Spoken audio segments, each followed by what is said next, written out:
My name is Thanchan Narong. I graduated from RMIT University, major in biotechnology in 2019, and currently I am serving as a laboratory quality management supervisor at the National Institute of Public Health. Last year, I got a research grant from Australia Awards Cambodia to conduct a research on the impact of climate change on the community and health system in Battambang province.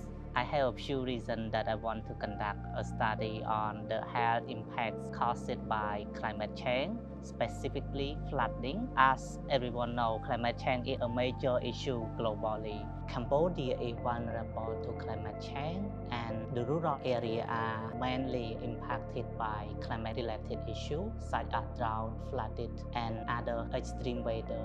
Rural areas are the more affected due to limited resources. I want to better understand the real challenge that the people in the community and health system are facing due to flooding. I want to find the evidence to support the improvement of health system in Cambodia. Flooding disrupts a community's livelihood. It increases waterborne disease and causing food insecurity. Health services are often interrupted because the facilities are damaged or inaccessible. Medical supplies are delayed and staff face difficulty in reaching patients. Vulnerable groups such as children and pregnant women are most affected. The community, they prepare some coping mechanisms such as stockpile required medicines, some foods, water, and they move to the highland when flooding is coming.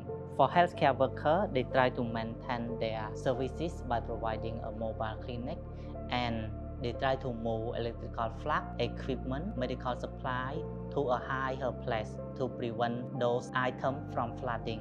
The challenge are limited contingency plan, insufficient resources working in the community areas, and lack of coordination between local health facility and community members. My research provides evidence on direct and indirect health impact of flooding and highlights local adaptation strategy. These findings can inform policy to strengthen health system preparedness, improve emergency response planning, and ensure the rural community are not left behind. Australian Alumni Research Grant plays a very important role in building up my research capacity. It also providing me an opportunity to engage with other alumni who have the same interest in research area. My message to fellow alumni is to make use the research grant from Australian Award Cambodia to find the evidence to improve our society to support a better future at Cambodia.